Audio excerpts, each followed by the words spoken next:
mga kapatid, tuloy ang UAAP volleyball action today at mabilis ang tinalo kanina ng NU Lady Bulldogs ang Adamson Soaring Falcons. Sweep ang naganap 25-17, 25-20 at 25-20.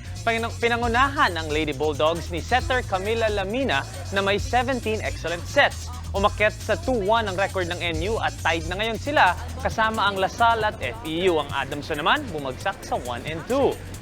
Sa second game, malaking comeback ang pinakita ng Ateneo Blue Eagles kontra UP Fighting Maroons. Lamang na ang Maroons ng 2 sets pero biglang bumulusok ang Ateneo sa susunod na 3 para kunin ang come-from-behind win.